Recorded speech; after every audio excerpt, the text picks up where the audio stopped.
Hi viewers, ఈరోజు record break team అంతా ఉంది, including all the artist and the producer. So ఈ cinema producer Chadalavada Srinivasarao గారు. సో మనం will have a small chit chat with all the artist and the producer today.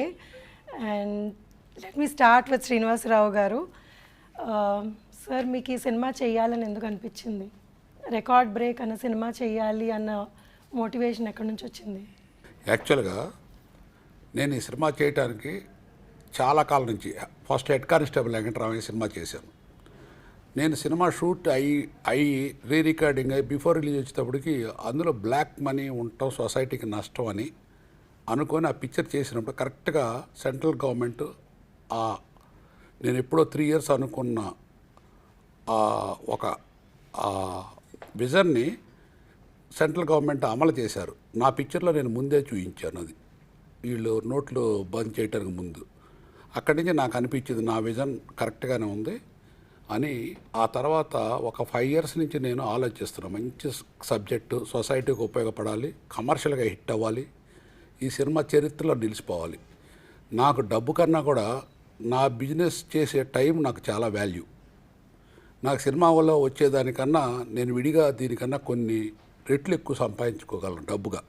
కానీ మనం ఒక పని చేసేటప్పుడు కలకాలం గుర్తుంటూ ఎప్పటికీ మనకే కాదు, ఒక సొసైటీలో ఒక మంచి సినిమా తీశారనే పేరు రావటానికి దాదాపు ఈ సినిమా మీద నేను రాత్రింబవళ్ళు 5 సంవత్సరాలు కృషి చేసి నిర్మించడం జరిగింది.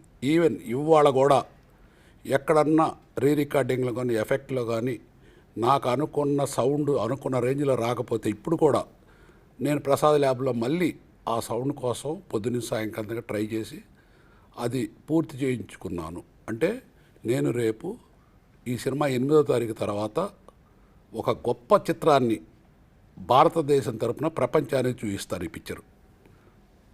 అది అందుకే ఈ సినిమా తీశాను. మీ ఇంతకుముందు సినిమాలు అన్నీ లవ్ స్టోరీస్ అలాంటివి చాలా ఎక్కువ ఉన్నాయి. సో ఈ సినిమాలో మీరు అసలు ఆ లవ్ ట్రాకే లేదు. సో మీరు ఏమనుకుంటున్నారంటే ఎలా సినిమా నడిపిద్దామని అనుకుంటున్నారు? యాక్చువల్గా నేను చూసిన సినిమాలు మా ఊర్లో ఎవరు చూడలేదు. చిన్నప్పటి నుంచి నాకు సినిమా అంటే ప్రాణం. సినిమా చూడంగా ఆల్మోస్ట్ నిద్రపోయే రోజు అంటూ ఉండేది కాదు. సినిమా ఆడియన్స్ ఎక్కడ చప్పట్లు కొడతారు, ఎక్కడ రిసీవ్ చేసుకుంటారు, ఏ పాయింట్ని ఎక్కువ కాన్సన్ట్రేషన్ చేస్తారు, వాళ్ళకి ఏం కావాలి అనేది నాకు ఒక అవగాహన ఉంది. ఉదాహరణకి ఎన్టీ రామారావు గారి కథానాయకుడి సినిమా చూస్తే ఆ సినిమాలో ప్రతి సీన్కి క్లాప్స్ పడతాయి, ఒక్కో చోట కొట్టు అని కూడా అరుస్తారు. అందులో ఒక సీన్ ఉంది, రామారావు అన్నయ్య విలన్ దగ్గర ఉద్యోగం, గుమస్తా ఉద్యోగం. ఆయన పేరు శ్రీనివాసరావు, రామారావు అన్నయ్య. రామారావు పేరు సారథి. ఆ సినిమాలో ఆ విలన్ వాళ్ళ అన్నయ్యకి ఆయన ఏం చెప్పినా చాలా బాగుంటుంది. కానీ రామారావు సారథి అనే క్యారెక్టర్ రామారావు గారికి అది నచ్చదు. ఆ అన్నయ్య నువ్వు తప్పు మార్గంలో వెళ్తున్నావు, అతన్ని చేత చేయకూడని పనులు చేయించుకుంటాడని. తమ్ముడు మాటని అన్నయ్య విలన్కి ఎదురు తిరిగితే ఆ విలన్ ఇల్లు ఖాళీ చేయించడానికి రౌడీలు పంపించి ఆ ఇల్లు ఖాళీ చేయిస్తారు. అప్పుడు ఆ కుర్చీలని బయట పారేస్తుంటే రామారావు గారు అన్నయ్య గారి కూతురు బాబాయ్ బాబాయ్ ఆ రౌడీని కొట్టు బాబాయ్ అంటది. అనగానే హాలంతా షౌట్స్. అంటే ఒక సీను ఎంత మనకే అనిపిస్తుంది కొట్టు రౌడీలని. అట్లా కథానాయకుడు సినిమా చూసిన తర్వాత మామూలుగా మన సైకిల్ నార్మల్గా తొక్కుతుంటే సినిమా అయిపోయిన తర్వాత భలే స్పీడ్కి వెళ్తాం. ఎందుకంటే ఆ రామారావు క్యారెక్టర్ మనమే రామారావు క్యారెక్టర్ అయితే బాగుంటుందని ఆడియన్కే కాదు ప్రతి ఒక్కళ్ళకి కూడా అనిపించింది. ఇవన్నీ దృష్టిలో పెట్టుకొని నేను ఈ సినిమాని ఆ పునాదితో దీన్ని మొలకెత్తిచ్చాను, ఈ రికార్డ్ బ్రేక్ అనే సినిమాని. ఇక్కడి వరకు బాగుంది. మరి మీరు అందరు కొత్త వాళ్ళని పెట్టుకొని అంత రిస్క్ తీసుకొని ఇంత పెద్ద బడ్జెట్ సినిమా చేశారు. సో దాని మీద మీ ఒపీనియన్ ఏంటి? అంటే వీళ్ళందరూ కొత్త వాళ్ళు, వీళ్ళ మీద ఏం నమ్మకం పెట్టుకొని మీరు అంత సినిమా చేశారు? ఈ సబ్జెక్ట్కి ఎంత పెద్ద ఆర్టిస్ట్ వచ్చినా నేను చేసేవాడిని కాదు. ఎందుకంటే ఈచ్ సీను డైలాగు నేను చెప్పినట్టే వాళ్ళు చెయ్యాలి. ఎవరు సలహా ఇచ్చినా ఈ సినిమాకి నేను తీసుకునేవాడిని కాదు.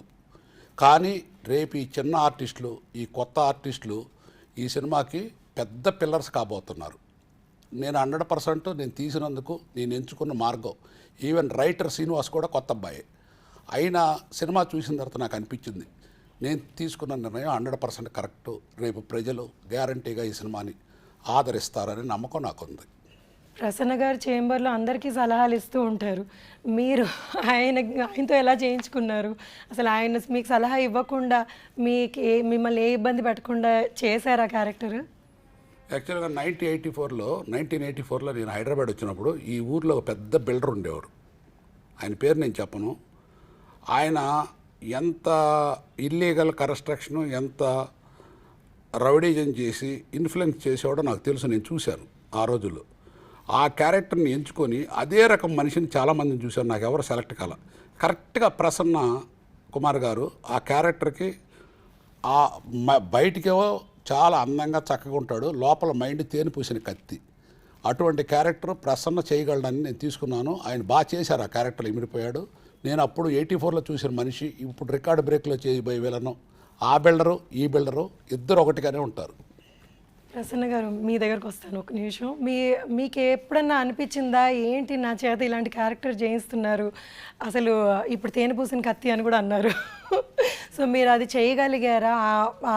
అందులోకి మోల్డ్ అవ్వగలిగాను, నాకు ఏ ఇబ్బంది లేకుండా అని ఈజీగా చేయగలిగారా? లేకపోతే ఆయన లేదు ప్రతి షార్ట్కి మీకు లేదు నాకు ఇలా కావాలి అని ఏమైనా ఇబ్బంది పెట్టిన ఇన్సిడెంట్స్ ఉన్నాయా?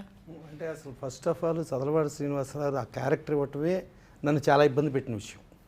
సో నా ఒరిజినల్ క్యారెక్టర్కి సినిమాలో క్యారెక్టర్కి టోటల్ నాన్ సింక్. కాకపోతే చదలవాడ శ్రీనివాసరావు ఏం చెప్తే అది చేశా. దానిలో నేను చేసింది బాగా చేశాను అని అంటే the credit enter goes to Chadalavada Srinivasarao. So మనం ఇక్కడ జనరల్గా ఏంటంటే ఛాంబర్లో కౌన్సిల్ ఇక్కడ ఉంటే మనం ఒకరికి హెల్ప్ చేసే నేచరే ఉంటుంది కానీ ఒకరిని ఇబ్బంది పెట్టే నేచర్ ఉండదు. కానీ ఇక్కడ క్యారెక్టర్లో ఒక విలన్ క్యారెక్టర్, ఒక నెగిటివ్ యాంగిల్లో క్యారెక్టర్, దాంతోపాటు ఒక మున్సిపల్ కమిషనర్ యాంగిల్లో మీరు తిట్టే తిట్లు కూడా నేను భరిస్తూ, ఒక విలన్ని భరిస్తూ ఆ భరించేటప్పుడు కూడా లోపల మానసిక సంఘర్షణ అంటాం చూసారా, మనకి ఇంత కర్మ అవసరమా అని చెప్పి అన్నంత రేంజ్లో ఉంది. కానీ ఆ క్యారెక్టర్ డిమాండ్ మేరకు చదలవాడ శ్రీనివాసరావు ఏం చెప్తే అది, ప్లస్ చదలవాడ శ్రీనివాసరావు ప్రతి పిన్ పాయింట్ కూడా ప్రతిదీ పర్ఫెక్ట్గా అబ్జర్వ్ చేసి దాని ప్రకారం ఆయనకి ఏం కావాలన్న దగ్గర కాంప్రమైజ్ అవ్వకుండా కంపల్సరీ ఇచ్చేస్తారు. సో ఆయన ఇక్కడ ఏంటంటే కథనం అనేది మెయిన్ పెట్టుకుని, సో ఇంతమందిని అంటే ఆయన ఎందుకు స్టార్స్ని పెట్టుకోలేదు అని అంటే అక్కడ పాత్ర కనపడాలి. అక్కడ ఒక హీరోనో లేకపోతే ఒక నోటెడ్ టాప్ విలనో అంటే పలానా విలన్ చేశాడో లేకపోతే పలానా టాప్ హీరో చేశాడో ఈ టైప్లో ఉంటుంది. ఇప్పుడు నిహార్ కపూర్ ఆయన పెట్టుకున్న, ఈవెన్ నాగార్జున గారిని పెట్టుకున్న, అక్కడ వాళ్ళ పాత్రలు కనిపించేటట్టుగా ఆయన ప్లాన్ చేసుకుని అన్ని పాత్రల యాంగిల్లోనే చేసుకుంటూ ప్రతి దాంట్లోనూ ఈవెన్ రికార్డింగ్ మిక్సింగ్ చేసేటప్పుడు కూడా పలానా ఏఆర్ రెహమాన్ గారి థియేటర్లో పలానా సౌండ్ ఇంజనీర్ కావాలంట, ఆ సౌండ్ ఇంజనీర్ అని అనుకుంటే దాని తర్వాత మళ్ళీ ఆ సౌండ్ ఇంజనీర్ క్వాలిటీకి ఏమీ తగ్గకుండా ఆల్రెడీ రాధాకృష్ణ గారు ఎన్నో అవార్డ్స్ వచ్చినాయి, అద్భుతమైన ఇంజనీరు. సో ఆయన మిక్సింగ్ పర్ఫెక్ట్గా చేస్తాడని దగ్గరుండి ప్రతిదీ పిన్ టు పిన్ చెక్ చేసుకుని ఇది ఒక ఆయన బ్రెయిన్ చైల్డ్. సార్ ఇప్పుడు ప్రసన్న గారు అన్నారు, ఇది నేను చాలా సెట్లు చాలామంది అనడం కూడా విన్నాను, ఆయన చెప్పినట్టే చెయ్యాలి, ఆయన ఏది చెప్తే మేము అదే చేసాము, మాకు వీ కెనాట్ డూ, మన ఓన్గా ఏమి చేయలేము. సో ఇదేమన్నా మీరు ఎవరి సలహా నేను తీసుకోను, ఎందుకంటే దీన్ని రెస్పాన్సిబిలిటీ నేనే తీసుకోవాలి అన్నా, లేకపోతే మీ మీద మీకు అంత నమ్మకం ఏమైనా ఉందా? ఎందుకంటే మీ టీంలో అజయ్ కుమార్ గారు, ఆయన మాతృదేవో భవ సినిమా చేశారంటే is a big director and well known director. So ఆయన సలహా కూడా మీరు తీసుకున్నట్టు లేరు. సో మీరు ఎందుకు అంత పర్టికులర్గా నేనే మొత్తం చెయ్యాలి A to Z, ప్రతి ఒక్క చిన్న విషయం, ఈవెన్ ఇప్పుడు మన ఎఫెక్ట్స్లో కూడా ఒక చిన్న క్లాప్ సౌండ్ కూడా మీకు నచ్చినట్టు మీరు చేయించుకున్నారు. సో ఏదన్నా రీజన్ ఉందా మీరు ఎవ్వరి మాట నేను వినను, నేను ఇలాగే చేస్తాను అనడానికి? యాక్చువల్గా ఇప్పుడు గవర్నమెంట్ ఉంటుంది, ఒక యుద్ధం వస్తుంది, ఒకసారి వాళ్ళు హ్యాండ్ ఓవర్ చేస్తారు ఆ క్యాప్టెన్కో లేకపోతే ఆ జనరల్కో యుద్ధం చేసి చూయించండి అని. ఆ తర్వాత గవర్నమెంట్ మాట వాళ్ళు వినరు, కింద సిపాయిలు చెప్పింది వినరు, క్యాప్టెన్ చెప్పినట్టు వినాల్సింది అది. అట్లానే సినిమా ఇండస్ట్రీలో డైరెక్టర్, ప్రొడ్యూసర్ అనే అతను డబ్బులు పెడతారు, బట్ డైరెక్టర్ అనే అతను ఆ కమాండింగ్ ఉంటేనే అది సక్సెస్ అవ్వటానికి ఎక్కువ అవకాశం ఉంటుంది. డైరెక్టర్ ఇంకొకళ్ళ మాటిని, హీరో మాట లేకపోతే ఇంకోళ్ళ మాట వింటే అది so many cook spoil the food లాగా ఉంటుంది. అందుకని ఎట్టి పరిస్థితుల్లో ఈ సినిమాలో ఎవరి మాట వినలేదు. కాకపోతే నాకు డైరెక్షన్ నేను అంత ఎక్స్పర్ట్ని కాదు. నాలో ఒక భాగమైన మా అజయ్ కుమార్ గారు నేను చేసే వాటిలో ఎక్కడన్నా టెక్నికల్గా మిస్టేక్ ఉంటే ఆయన ఒప్పుకునేవాడు కాదు. నాకు ఆయన సపోర్టు 99% ఈ పిక్చర్ బాగా రావడానికి ఉపయోగపడింది. That's nice. సో మీరు మీ కన్విక్షన్తో ఈ సినిమా తీశారు బేసికలీ. సో ఈ సినిమా ఎలా ఉన్నా అంతా రెస్పాన్సిబిలిటీ మీది, క్రెడిట్ ఆఫ్ కోర్స్ చేసిన వాళ్ళకి కూడా ఉంటుంది కొంచెం. But it's very nice sir. అంటే అంత స్ట్రాంగ్గా అందరి చేత చేయించుకోగలగడం అన్నది చాలా కష్టమైన పని. ఎందుకంటే చాలామంది, కొన్నిసార్లు నేను ఇబ్బంది పెట్టిన విషయాలు ఉన్నాయి, కానీ చాలామంది ఇది బాగుండదేమో అని అంటే ఆ చనువుతోనో కానివ్వండి, లేకపోతే వాళ్ళకున్న ఎక్స్పీరియన్స్ కానీ మీకు ఏదైనా వచ్చి చెప్పడం జరిగేది. కానీ బట్ ఇట్స్ నైస్, సినిమా మొత్తం చూశాక ఎవరికన్నా అర్థమవుతుంది ఎందుకు ఆయన మాట వినలేదు, లేకపోతే ఆయన ఎందుకు ఇలాగ. ఎందుకంటే మీ విజన్ కాబట్టి ఈ సినిమా అంతా మీ విజన్లో, డైరెక్టర్స్ విజన్లో చూడాలి అన్నందుకు మీరు ఇలా చేశారు అన్నది నాకు అర్థమవుతుంది. Very nice. Okay, let me come to the artist Nihar. So is there any incident that you can never forget in the movie and మీరు చేసింది మీకు అబ్బో నేను ఇది మర్చిపోలేను, నేను నా కెరియర్లో నేను ఇలాంటిది చేయలేదు, లేకపోతే ఇది నాకు గుర్తుండిపోతుంది అన్నది? యాక్చువల్గా క్యారెక్టరైజేషనే టోటల్గా అలా ఉండింది. అంటే మామూలుగా నాకు ఫిజికల్ పర్సనాలిటీ చూస్తే మరి విలన్ క్యారెక్టర్స్ ఇలాంటివి వస్తూ ఉంటాయి. బట్ ఇలాంటి యూనిక్ క్యారెక్టరైజేషన్ ప్లస్ ఈ సినిమాలో చాలా నేర్చుకున్నాను నేను. నాకు అది ఒక stepping stone of my not only career but also in life. So అందువల్ల I have to give credit to sir for all that. మీ ఇంతకుముందు అడిగినట్టు he was so perfectionist and disciplinarian. అన్నీ పక్కాగా ఉండాలి, కరెక్ట్గా ఉండాలని. So that I have learned and for me that is actually what I take away from it. Disciplinarian అన్న వర్డ్కి నేను ప్రసన్న గారిని అడుగుతాను. Sir, what does he mean by disciplinarian? అంటే ఆయన అనుకుంటే అనుకున్నట్టు. ఇప్పుడు ఆయన ఒక రోజున ఇప్పుడు ఒక షూటింగ్ చేస్తా అంటే జిమ్మి ఆ రోజు అవసరం లేదని అనిపించింది ఒకటి. అలాగే ప్రాపర్ ఫుడ్ పలానా ప్లేస్లో తీసుకురండి ఏదైనా అంటే అది ప్రొడక్షనల్ సరికి తీసుకురాదు. దాంతో ఆయనకి నష్టం వచ్చినా సరే ఆయన డిసిప్లిన్ తప్పేటట్టయితే కాదు అని చెప్పి ప్యాకప్ అన్నారు. ఆ ప్యాకప్ అని అంటే ఏమంటే నేను జిమ్మి వాళ్ళ దగ్గరికి వెళ్తే సరే ఇంతకాలం మాకు ఆయన అవకాశం ఇచ్చారు, సో ఇవాళ ఒక రోజుకి ప్రాబ్లం ఉంది, అవసరమైతే మేము ప్యాకప్ చెప్పుకొని మేము పైసా తీసుకోకుండా వెళ్ళిపోతామని అనగానే ఆ విషయం ఆయనకి తెలిసి వాళ్ళ తప్పు లేకుండా వాళ్ళు ప్యాకప్ చెప్పుకొని వెళ్ళిపోవటం ఏంటి, నో నేను చేస్తానని చెప్పి, అంటే వాళ్ళు బేటాలకి రాకపోతే అది తప్పు అని చెప్పి ఆయన ఒక పాయింట్ ఆఫ్ వ్యూలో ప్రొడక్షనల్ సరిగ్గా చేయలేదని పాయింట్ ఉండి మళ్ళీ ఇటు కార్మికులు ఇబ్బంది పడుతున్నారనే ఇదిలో మళ్ళీ ఆయన ఆ కార్మికుల కోసం ఆ డిసిప్లిన్ తప్పి ఇమ్మీడియట్ ఆయన షూటింగ్ చేశారు. మార్నింగ్ నుంచి నైట్ వరకు చేశారు. దాదాపు నైట్ ఆ రోజున ఫైనల్ సీన్లో కూడా ఒక విలన్కి ఇంకొకళ్ళతో పరిచయం అనేది రివీల్ చేస్తూ ఒక బెంచ్ కార్లో వచ్చే ఒక సీన్తో ఫినిష్ చేసి పర్ఫెక్ట్గా మార్నింగ్ నుంచి ఎండ్ వరకు పర్ఫెక్ట్గా చేశారు. డిసిప్లిన్ అనేది ఆయన మైండ్లో ఉంటుంది. డిసిప్లిన్తో పాటు కార్మికుల శ్రేయస్సు అనేది వీళ్ళందరిది కూడా ఇప్పుడు ఆయన మైండ్లో ఉంటుంది. బిజినెస్ కూడా ఉంటుంది అయితే, అంటే అన్ని కరెక్ట్గా యూజ్ చేసుకుంటే అంటే కాక బేసికల్లీ ఏంటంటే ఆయన అంటే సినిమాల్లో ఎంత సంపాదించారు ఏంటి అనేది పక్కన పెడితే ఆయన వుడ్ కట్టింగ్లో ఆ వుడ్ చిత్రి అనేది ఆయన మీద పడతా ఉంటే అదేదో మల్లెలు ఏదో వర్షం కురిస్తే ఎంత ఆహ్లాదంగా పొందుతామో ఆయన ఆ చిత్రి మీద పడుతున్నప్పుడు ఆయనలో ఒక కార్మికుడు నిద్రలేగిస్తాడు, ఒక కార్మికుడుగానే ఫీల్ అవుతాడు కానీ ఒక యజమాని లాగా ఫీల్ అవ్వడు. సో అట్టా కష్టపడి పైకొచ్చి ఆ పైకి వచ్చిన దాంతో ఇవాళ ఈ సినిమా ఫీల్డ్లో ఇంతమందికి ఉపాధి కల్పించడం, ఇంతమందికి నేను ఇది చేయటం, ప్లస్ దాంట్లో social awareness, social message oriented ఇవన్నీ చేయాలన్న ఆయన మోటివ్ అనేది గొప్పది. వుడ్ అన్నారు, ఆ వుడ్లో సహాయపడేది మన నాగార్జున గారు. సో ఈయనని హీరో చేద్దామని ఎలా అనుకున్నారు? అండ్ ఇట్స్ లైక్ మీతో పాటు అంటే మీ బిజినెస్లో ఆయన మీకు సహాయపడుతున్నారు కదా, సో ఆయన ఏమన్నా చూసి మీరు మోటివేట్ అయ్యారా? సో ఎలాగ ఆయనని హీరో చేద్దామని అనుకున్నారు మీరు? యాక్చువల్గా నేను నా ఫ్రెండ్ అజయ్ వాళ్ళ ఇంట్లో కూడా మీ ఇద్దరికి కలిసినన్నిసార్లు వాళ్ళ ఇంట్లో అన్నం తిని ఉండరు. నేను మా ఇంట్లో కూడా నేను కలిసినన్నిసార్లు మా ఫ్యామిలీతో తినలేదు. అజయ్ నా అమ్మట లేకపోతే నాకు ఒక లోటుగా ఉంటుంది. మీ ఇద్దరు చెట్టు కింద కూర్చొని ఏదో మాట్లాడుకుంటుంటే ఇతను మన నాగార్జున వాళ్ళ బ్రదర్ ఇద్దరు నడుచుకుంటూ వెళ్తుంటే ఇద్దరు ఒకే టైప్లో ఉన్నారు. నాకు అప్పుడు ఆలోచన వచ్చింది, ఓ వీళ్ళు ఇట్లా ఉన్నారు, వీళ్ళనే బ్యాక్గ్రౌండ్ సబ్జెక్ట్ ఎందుకు తయారు చేయకూడదని అజయ్ నేను అనుకొని దానికి తగ్గట్టు వాళ్ళు ఇంత పర్సనాలిటీ బాగున్నారు, ఇంత పర్సనాలిటీ మనుషులు దేనికి ఉపయోగపడతారు వీళ్ళు అని దృష్టిలో పెట్టుకొని మేము కథ తయారు చేసుకున్నాం.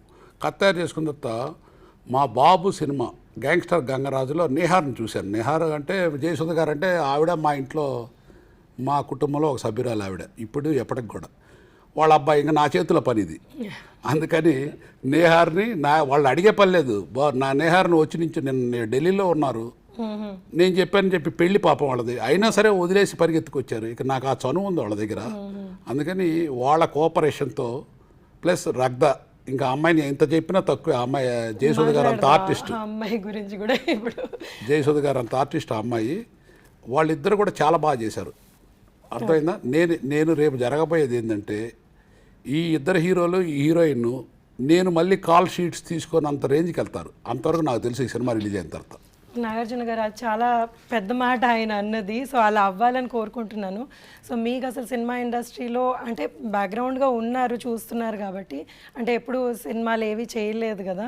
సో ఆ వుడ్లోంచి సినిమాలోకి రావడం మీకు ఎలా, how did you feel and me experiences ఏంటి ఈ సినిమా చేసిన తర్వాత? నాకు ఫస్ట్ ఆఫ్ ఆల్ ఏంటంటే నాకు యాక్టింగ్ అంటే ఇంట్రెస్ట్ ఉంది. అట్లా నేను మామూలుగా వీడియో అట్లా చూసుకుంటే అది బై గాడ్ గ్రేస్ నాకు సార్ అవకాశం ఇచ్చారు. దాన్ని నేను ఎంతవరకు తీసుకెళ్ళాను అనేది నాకు important. I think you did a very good job అండి.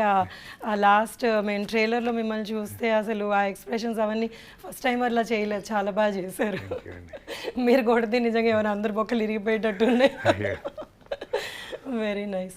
So let's come to the beautiful ladies. So first హాఫ్లో వచ్చేది మనకి Sonia బిర్జే.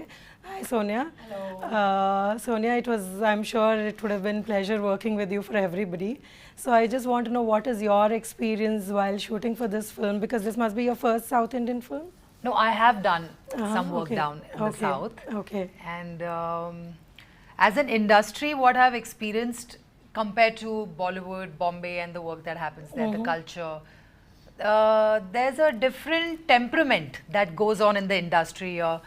And they are very passionate people over here, for sure, and sensitive also, you know, and fast, like professional. They know what they want, and it's quick, and it's fun, because half of the language I cannot understand a lot but of you times. Enjoyed your work, whatever you've done. Yes, for sure. And talking about this movie, the character, I mean, you know, I never saw it coming my way. It just came. This is something like that you do as an art, like, you know, those artistic movies and everything. So for me, it was amazing when I got to understand what my character is. I was very kicked and very happy to do it. Actually not very easy for anybody to do that character with such an ease. Actually, when I saw your scene, I was like really impressed. I mean, Thank you. this girl just carried it off so well. So it was very nice, very Thank you nice. so And much. you know, you did really well, I guess. Thank you. So you had good experience while working, or do you remember anything that you want to share with us and which you thought was, oh my god, what am I doing, kind of, you know? No, I mean, it didn't feel very alien to me. Like, so my character's name is Durga, and like a very rough, strong woman, like, and labor class, but she can do anything to get her way out. Kuch bhi kar sakti ho, you know, like there's nothing right or wrong for her. But again, for me to get into that character, because I've grown up, thanks to my mother, I have seen a lot of artistic films, so like Smita Patil, Shabana Azmi, and all these guys, and they used to perform a lot of characters like this. So my mom used to always tell me, watch and learn, like look at them, you know, that is real acting, watch them. We're really proud to watch you in Yeah, this way you've done, I'm and I'm so sure. happy it's releasing in Hindi also. Yes. So my mom can watch it and understand. Yes, now that you said Hindi, sir, one last question మీ మీద వాళ్ళని అడగాలి నేను. ఒక్క language 2 లాంగ్వేజ్లో release చేయడానికే చాలా మంది చాలా ఇబ్బందులు పడుతుంటారు. మీరు ఆల్మోస్ట్ 8 లాంగ్వేజెస్లో రిలీజ్ చేద్దాము అని అనుకుంటున్నారు. సో ఐ మీన్ అది really me I mean I don't want to say, అంటే ఏంటి ఆ ధైర్యం అని? ధైర్యం కాదు, సబ్జెక్ట్ ఇది యూనివర్సల్ సబ్జెక్ట్. ఇది ఖచ్చితంగా అందరు చూడాల్సిన సబ్జెక్టు. ఇది చూసిన వాళ్ళకి ఉపయోగపడే సబ్జెక్ట్, ఒక ఇన్స్పిరేషన్, ఒక మంచి జరుగుద్ది చూసిన వాళ్ళకి. అండ్ మీ ట్రైలర్లో దానిలో ట్రాక్టర్లు ఎత్తేసి ఇదంతా అంటే చాలా ఎక్కువగా ఉంది, అంటే ఒక మనిషి ట్రాక్టర్లు ఎత్తేయడం. సో అది మీరు ఎలాగ జస్టిఫై చేస్తారు ఇది? అంటే మీకు ఐడియా ఎలా వచ్చింది ఫస్ట్ ఆఫ్ ఆల్ ఆ ట్రాక్టర్ ఎత్తేయాలి అన్న ఐడియా, అందులో మనుషుల్ని పెట్టి మరి ట్రాక్టర్ని ఎత్తాలి అన్నది? యాక్చువల్గా ట్రాక్టర్ ఎత్తిన దానికన్నా ఇంకా ఎక్స్ట్రాడినరీ సీన్స్ ఉన్నాయి అందులో. క్లైమాక్స్లో వీళ్ళు నిజంగా వీళ్ళిద్దరు హీరోలు వీళ్ళు పడిన కష్టం ట్రాక్టర్ ఎత్తిన దానికి, నిజంగా ట్రాక్టర్ ఎక్కిన దానికన్నా ఎక్కువ నేను చాలా చోట్ల బాధపడ్డాను, భయపడ్డాను కూడా తీయటానికి. అవును, చాలా రిస్కీ షాట్స్ చేశారు. చాలా నాకు ఒకటి గుర్తుంది, వీళ్ళు నిజమైన మొద్దుల్ని యాక్చువల్లీ నెట్టారు. వీళ్ళు ఏంటా అనుకున్నాను నేను అప్పుడు. ట్రాక్టర్ చూస్తున్నారు వీళ్ళు ట్రాక్టరే కాదు, వాళ్ళ ఫైనల్లో వాళ్ళ మోటివ్ వీళ్ళిద్దరు ఫైనల్కి వచ్చి ఒక చైనాని ఒక పాకిస్తాన్ని, మీరు అర్థం చేసుకోండి, అన్ని దేశాలు వచ్చి చైనాలో డబ్ల్యూడబ్ల్యూ ఫైట్ చేస్తారు. ఫైనల్కి వచ్చేటప్పటికి ఇండియా తరపున వాళ్ళ తరపున 4 సెలెక్ట్ అవుతారు. అందులో ఇండియా వాళ్ళిద్దరు చంటి బంటి, చైనా తరపున పాకిస్తాన్ తరపున. ఫైనల్గా ఒక కంట్రీకి రావాలి. ఆ ఫైట్ అనేది ఈ ట్రాక్టర్ ఎక్కింది 1%. ఆ ఫైట్ చూడండి మీకు క్లైమాక్స్లో అర్థం అవుద్ది. అది కూడా కాకుండా క్లైమాక్స్లో ఒక వండర్ చూస్తారు మీరు. ఒక పెద్ద మనిషి వచ్చి మాట్లాడతారు ఆ ఫోన్లో, అది నేను ఇప్పుడు చెప్పను, సినిమా రిలీజ్ అయిన దాకా. అది రియల్లీ ప్రతి వాళ్ళు చప్పట్లు కొట్టాల్సింది ఆ సీన్కి, జరగబోయేది అది. Waiting for that day sir, అది మేము చూడాలి అన్నది.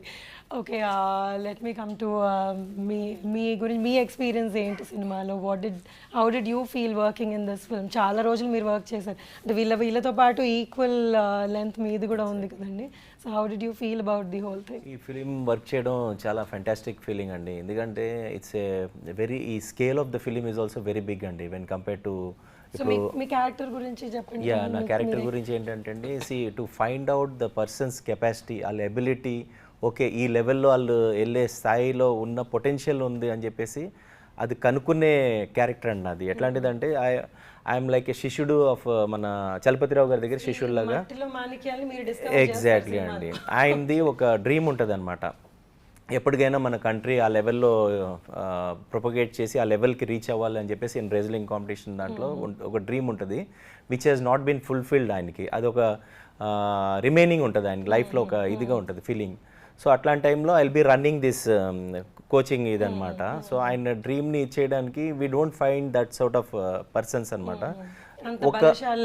ఎగ్జాక్ట్లీ అండి. సో ఒక సిచ్యువేషన్ ఎలాగ అరైజ్ అవుతుంది అంటే when the story keeps going, ఒక సిచ్యువేషన్లో ఐ ఫైండ్ అవుట్ అండ్ చెప్తానమాట, సార్ వీళ్ళు చాలా పెద్ద పొటెన్షియల్ ఉంది, వేర్ వీ కెన్ మన డ్రీమ్ కూడా with these people we can achieve. So ఇంకోటి ఏంటంటే when any talented persons in any sports all if you see, వాళ్ళకి కొంచెం టెక్నిక్ దానికి జాయిన్ చేస్తే they will reach a high level. So ఆ technique point of వ్యూలో like giving coaching to them both the persons వాళ్ళ హీరోస్కి. మీరు వీళ్ళని డిస్కవర్ చేసి కోచింగ్ ఇచ్చారు, కానీ యాక్చువల్లీ వీళ్ళని ఆ రింగ్లో దింపింది మన heroine Ragda. So she plays the vital role in the movie. So Ragda, you will have to talk now for yourself. I think I had an amazing time shooting for the movie. It's a beautiful experience. First time I was in Hyderabad and meeting so many new people. It was really nice. I have met so many friends and everyone is so kind here, so nice and sensitive. So it was an amazing experience for me. So sweetly, but you know, in the movie you had like you know a character which could actually mold people like this. I think even in reality I have both the personalities. Is it? Yeah. Okay. So it was easy then so for you. me it was easy, though people will think it was not easy for me because normally what I look here and on the poster, if you'll see, I'm completely different. Yeah, right. But internally somewhere I am like that, like mentally somewhere I'm very headstrong and all. Though I have this nice side also, but I have a very headstrong, like a strong personality as well. So I could connect to the character somewhere. It's a very intense character and you are playing my mother. For so somebody you know it, yeah. I always feel like the mother. So most of the scenes we had together and you know how intense the character is, right? Yes. So for me the most surprising part was because you're from Mumbai or North India basically, and I knew there were days when you were just asked to just come into the scene and this is what it is and just start acting, but you carried it off so well. I mean, how did you even manage that? because it's not that easy for somebody who doesn't understand the language. First of all, they're like ratifying the dialogues, and then I'm sorry I'm using that word, they're memorizing the dialogues, but then you could manage to do both very well. So were you like really so focused, or what is it? I mean, or are you like this? I think it's all the years of your the journey of as an actor, So basically, I have been into modeling and I have been acting, I have been giving auditions. It's all a journey where you learn a lot of things. Initially, I had the language problem for sure, and even with the face, I have this thing where I can't recognize people by face. I get confused. So everyone was similar, same. Like I couldn't even remember the names. But thank God, Nihar, Naga, Arjuna, they all have helped me because they have been, translating. You can't think they are similar because nobody can match them. Yeah. But they have been, translating me. If I'm getting a scene, I'll be like, can you please explain me in Hindi? And So they were please tell nice. me. I mean, they were were good very co-stars. supporting, very supportive. Okay, So, that's really nice. You worked as a even team. on the set, like the camera is ready, the shot is ready, and I'm still confused because of the language. But they used to help me. I'm like, please just explain me, like what exactly the scene You did is. so well. You never look confused in any of Yeah, the because scenes. once I get to know the scene and the gist of it, because normally when I have taken the acting workshops and I've given so many auditions and all, most of the time when you go, and even for the ad industry and all, when you give auditions and all, it's very random. Like they give you the script, you just perform. So I have been so trained with that technique that it was, I think now when I connected, I was used to of that taught thing you how maybe. to, yeah, So what very you good. asked, how I did that, maybe it could be because of that. Yeah, see, it's always a learning experience, and knowledge is something which will help you somewhere else. So that's nice. So Ragda, how did you land this role? So, as I told you, like I've been into modeling, I've been with an agency, I've been signed up with an agency, and then this other agency also, which I was working with. So the work came to me through them. So I got a call in the morning, and I was out for an audition actually that day. So I told the manager, I'm out for an audition. Let me get back home, and then I can do a conference, like a video conference call. Then I got back, had a small detailing about the project details and all, and it was with Sir and my agency manager and me, and then he was like, I have auditioned so many people, I want you for this project. He gave me the brief and all. It came like when something is meant for you, you get it. somehow And get that, so vision is I think his intuition, his everything is so strong. మీరు అనుకున్నట్టు రగ్దా 100% చేసిందని విన్నాను కూడా. మీ మాటల్లో కూడా చెప్పండి అది. యాక్చువల్గా ప్రసాద్ ల్యాబ్లో మేము ఈ సినిమా నేను అజయ్ ఒక 1000 సార్లు చూసుంటాం. మేము చూసేలా ముక్కలు చూస్తుంటాం. ఒక సీను లేకపోతే ఒక ఎఫెక్ట్స్ ఇట్లా అనుకుంటాం. ముందు ట్రైలర్ తయారు చేద్దాం అని చెప్పి తయారు చేయించాం. సరే తయారు చేయించిన తర్వాత అజయ్కి నాకు నచ్చింది, బాగానే ఉంది అనుకున్నాం. ఒకరోజు ఫైనల్ ప్రోడక్ట్ మేము మామూలు చిన్న దాంట్లో చూస్తాం టీవీలో. ప్రసాద్ ల్యాబ్లో 70mm థియేటర్లో చూద్దామని చెప్పి మేము ఒక ఫస్ట్ షాట్ నేను ఒక్కడనే వెళ్ళాను. వెళ్తే అక్కడ ప్రసాద్ ల్యాబ్లో చాలామంది, ఒక 20 మంది డైరెక్టర్లు, పెద్ద డైరెక్టర్స్, గొప్ప డైరెక్టర్స్, చాలా సినిమాలు తీసిన డైరెక్టర్స్ ఉన్నారు. వాళ్ళు నేను వచ్చానని చెప్పి జస్ట్ కలిస్తే ఒకసారి ట్రైలర్ చూస్తానికి వెళ్తున్నానంటే రండి నేను ఊరికి క్యాజువల్గా పిలిచాను. నేను వాళ్ళని పిలిచిన తర్వాత వాళ్ళు ఆ ట్రైలర్ చూసి, రగ్దా యాక్షన్ చూసి, ఏళ్ళ యాక్షన్ చూసి అయిపోగానే ఆల్ డైరెక్టర్స్ వాళ్ళందరికీ వాళ్ళు నించొని చప్పట్లు కొట్టారు ఈ ట్రైలర్కి. దాన్ని బట్టి నాకు అర్థమైంది ఈ సినిమా వీళ్ళు ఎంత బాగా చేశారు అనేదానికి. ఇంకా దానికి ఒక సీనియర్ యాక్టర్స్ వాళ్ళ ప్రొఫెషన్ వాళ్ళు చేస్తారు, కానీ ఈ క్యారెక్టర్స్లో వీళ్ళు లీనమైపోయి నేను అనుకున్న దానికన్నా బాగా చేశారు. ప్రసన్న గారు, మీరు అంటే సార్ గురించి ఏమైనా చెప్పదలుచుకున్నారా? అదే ఆయన ఒక డెడికేటెడ్గా ఒక అంకిత భావంతో ఆయన పర్ఫెక్ట్గా ఉంటారు. ప్లస్ బాగా డిసిప్లిన్ ఉండాలి.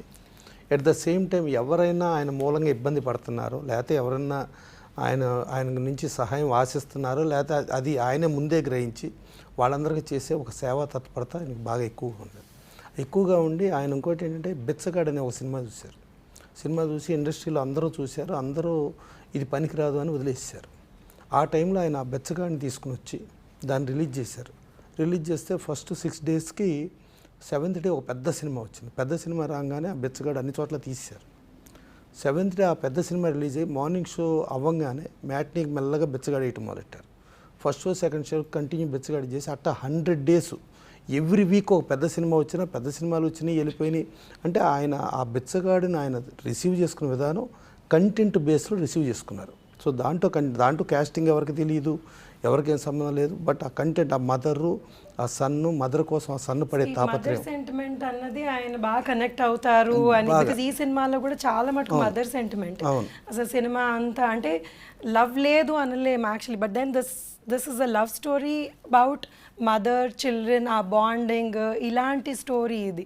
So it's not necessarily a boy and a girl following in love, కానీ ఈ స్టోరీ అంతా లవ్ బేసే ఉంటుంది. ఈ అమ్మాయి ఒక తల్లిగా వీళ్ళని ఎంత ప్రేమించి వాళ్ళని ఎంత మోటివేట్ చేస్తుందో అన్న స్టోరీ ఇది. ఇది అద్భుతమైన story. So I'm just waiting for the movie to release and you know ఇలాంటి కంటెంట్ ఉన్న మూవీస్ చూడాలి అని నేను చాలా హోప్ చేస్తాను. ఏంటంటే మదరు సన్ను సెంటిమెంట్తో పాటు దైవత్వం కూడా దాంట్లో చాలా పెద్ద బేస్. అలాగే ఈ సినిమాలో కూడా దైవత్వం అనేది కూడా మెయిన్. అంటే ఒక శివుడి దగ్గర ఉండి 2 పిల్లలను కని ఒక తల్లి అక్కడ చనిపోతే ఆ బిడ్డలకి శివుడే తండ్రిగా, శివుడే ఇదిగా ఉండి శివుడే క్యారీ చేస్తూ ఉండే విధానం. అంటే ఆ దైవత్వం యాంగిల్ ఉంది. ప్లస్ ఇంకోటి ఏంటంటే సామాజిక స్పృహ యాంగిల్లో రైతుల సమస్యలు దాన్ని టచ్ చేశారు. ప్లస్ అనాథలైన వాళ్ళకి ఎవరు దిక్కు అంటే దేవుడే దిక్కు అనుకుంటా. అలాంటి అనాథలు వాళ్ళల్లో ఉన్న ఒక స్కిల్ని కనిపెట్టి వాళ్ళని ఒక వరల్డ్ రెజ్లింగ్ ఛాంపియన్స్గా, అంటే మనం ప్రతి ఒక్కడు భారతీయుల్లో కూడా మనకు ఏదైనా గౌక్కుని ఒక క్రికెట్ మ్యాచ్ వచ్చినా, ఇంకోటి వచ్చినా, ఒక ఇండియా పాకిస్తాన్ వచ్చిందంటే ఇండియా గెలవాలి అనేది ఒక ఎమోషన్ ఆటోమేటిక్గా క్యారీ అవుతుంది. సో ఆ ఎమోషన్ క్యారీ చేసేందులో ఒక ఇండియా, చైనీసు 2 ఫైటర్స్ని అక్కడ పెట్టుకుని ఇటు ఇండియన్స్కి సంబంధించిన రెజ్లింగ్, అంటే పాకిస్తాను చైనాని కొట్టే ఆ ఇండియా సెంటిమెంట్ ప్రతి ఒక్కడు భారతీయుల్లోనూ ఒక కసి, గెలవాలి అని. ఆ గెలిసే ప్రదర్శనంలో వీళ్ళు ఒక స్టేజ్లో చిన్నగా ఓడిపోతారేమో అని అనుకుంటే దాంట్లో కూడా దైవత్వం మిక్స్ అవ్వటం, దాంతో కూడా వీళ్ళు ఒక ఎబిలిటీ చూపించి ఫైనల్గా వాళ్ళు కొట్టడం. అంటే ప్రతి భారతీయుల్లోనూ రోమాలు ఎక్కబడుచుకునేటట్టుగా ఉండే ప్రతి కంటెంట్ దీంట్లో ఉంది.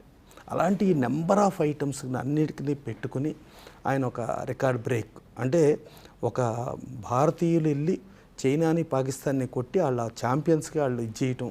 ప్లస్ ఆయన విజన్లో చూసుకుంటే ఇప్పుడు ఈయన సినిమా తయారు చేసుకున్న కానించి, సినిమా తీసిన కానించి కొన్ని ఒక ప్రైమ్ మినిస్టర్ ఒక అప్రిషియేట్ చేసే ఒక సీన్ ఉంటుంది. ఆ సీన్ కూడా ఈయన పెడతాం జరిగింది. దాని తర్వాత ఇండియా ఒక మెడల్ గెలిస్తే same prime minister same appreciation జరిగింది. అంటే ఈయన విజన్లో ఎప్పుడో 2-3 years బ్యాక్ ఈయన విజన్ అనుకున్నదే 3 years తర్వాత నిజమైంది. సో అలా విజనరీగా ఒక డైరెక్టర్గా ఆయన ఎంతసేపు ఏంటంటే ఇది ఒక యజ్ఞంలాగా భావించి ప్రతి పిన్ పాయింట్ ఎక్కడుండే ఏది కాంప్రమైజ్ అవ్వకుండా అలా చేయటం. అలా మల్టిపుల్ ఫ్యాక్టర్స్, అంటే కమర్షియల్గా ఎమోషన్ క్యారీ అవుతూ ప్లస్ ప్రతి ఇదిలోనూ ప్రతి ప్రేక్షకుడికి రీచ్ అయ్యేటట్టుగా అన్నీ కళ్ళగలిపిన ఒక అద్భుతమైన ఉగాది పచ్చడి లాంటి సినిమా రికార్డ్ బ్రేక్. ప్లస్ దీంతోపాటు మహాశివరాత్రి అంటే భారతదేశం మొత్తం ఆ శివుడు ఆ మహాశివరాత్రి మార్చి 8వ తారీఖు రిలీజ్ డేట్ ప్లాన్ చేసుకుంటంలో కూడా అది మిక్స్ అయి ఉంది.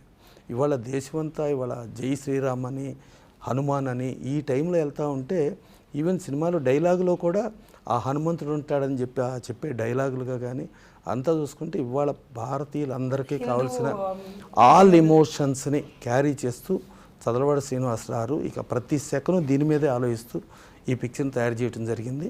తయారు చేసిన తర్వాత డెఫినెట్గా దీంట్లో ఆ పాత్రలే కనిపించేటప్పుడు ఆ కథనంలో హీరోగా భావించి ఆయన చేశారు కాబట్టి ఆయన యజ్ఞం 100% సక్సెస్ అవుతుంది. సార్ ప్రసన్న గారు అన్నట్టు ట్రైలర్ చాలా సక్సెస్ఫుల్గా లాంచ్ చేశారు. లాంచ్ చేసే టైంలో మీరు ఇంకో 5 సంవత్సరాలు నేను చేస్తానేమో అన్నట్టు ఒకలాంటి మాట మాట్లాడారు.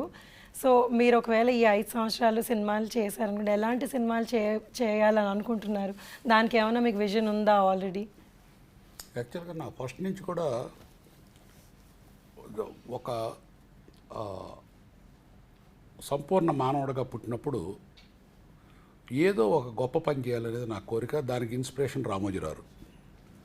పుడతాం, పెద్ద అవుతాం, చనిపోతాం, చనిపోయిన తర్వాత గుర్తుండాలనేది నా కోరిక. నేను టింబర్లో చాలా కింద స్టేజ్ నుంచి ఇదిగో ఈ హీరోలు మీరు చూస్తే అర్థమవుద్ది. ఈ హీరోలు ఎంత స్ట్రగుల్ పడ్డారో ఈ సినిమాలో. నేను చిన్నప్పటి నుంచి ఆ రేంజ్ నుంచి ఇవాళ రావడానికి కారణం నా కష్టం. నేను కష్టపడ్డాను కాదు, భగవంతుడు నా చేత నాకు ఈ క్యారెక్టర్ ఇచ్చారు. ఇంకా చెప్పాలంటే మనం పుట్టక ముందు ఎవరికి పుడతామో తెలియదు, ఎప్పుడు పుడతామో తెలియదు, ఏ కులంలో పడతామో తెలియదు, ఏ మతంలో పుడతామో కూడా మనకు తెలియదు. మనం పుట్టిన తర్వాత మనం ఏమి చేసాం, సంపూర్ణ మానవుడిగా పుట్టిన తర్వాత మనం ఏం చేసాం అనేది మనకు తృప్తి ఉండొచ్చు. ఎవరు అప్రిషియేట్ చేయాల్సిన పని లేదు. మనం చేసేదేదో మనకు 100% తెలుసు, తప్పో రైట్ అన్నీ తెలుసు అందరికీ. కాకపోతే నటిస్తాం. కాకపోతే అది లేకుండా మనస్ఫూర్తిగా నేను ఈ సినిమాని చేయటానికి కారణం ఒక చిన్న నిర్మాత. నేను యాక్చువల్గా నేను పెద్ద సినిమాలు చేయగలను కానీ నేను చేయను. నా ప్రిన్సిపల్స్కి విరుద్ధం అది, నేను చేయను. ఎందుకంటే చిన్న వాళ్ళని ఒక 10 నేను లైలా సినిమా తీస్తే అందులో ఈ చిన్ని కృష్ణ అనే అతను నా దగ్గర ఫస్ట్ చేరాడు. ఇవాళ ఆయన పెద్ద మహావృక్షం అయిపోయారు. అట్లానే ఈమంది రామారావు గారు కూడా ఆ సినిమా డైరెక్టర్. అట్లానే విజయభాస్కర్ అని చాలామంది ఆర్టిస్టు. నేను తీసిన ఒక చిన్న సినిమా వలన ఇవాళకి కొన్ని కుటుంబాలు బాగా స్ట్రాంగ్ అయిపోయినాయి. ఈ సినిమా కూడా నేను పెరిగినా సరే నా భావాలు మార్చుకోదలుచుకోలేదు. ఏదన్నా ఒకళ్ళకి మనం చెట్టు విత్తనం పెట్టి నీళ్లు పోస్తే అది మహావృక్షం అయితే చూసి సంతోషిస్తూ నాకు ఇష్టం. అంచేత అదే దృక్పథం తీశాను ఈ సినిమాని. బట్ ఈ సినిమా 100% ఏ సినిమా వచ్చినా సరే ఈ సినిమా నెంబర్ 1 అవుద్ది అనేది నమ్మకం నాకు ఉంది.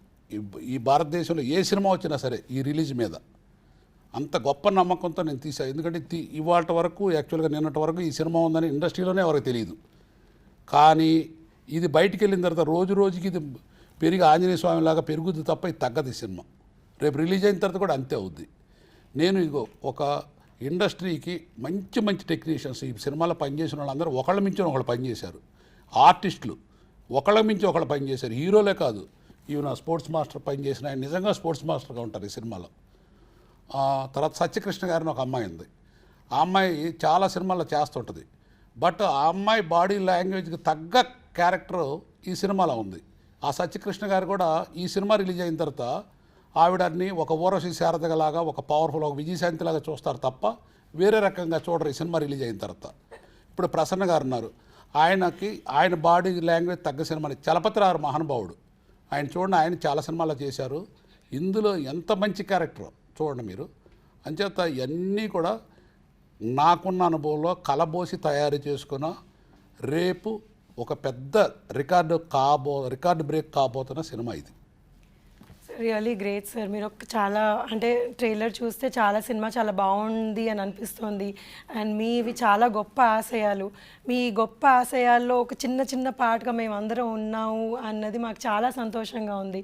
So we all pray and we are waiting for March 8th and ఈ సినిమా సక్సెస్ కోసం మేమందరం మనస్ఫూర్తిగా కోరుకుంటాం. Thank you so much.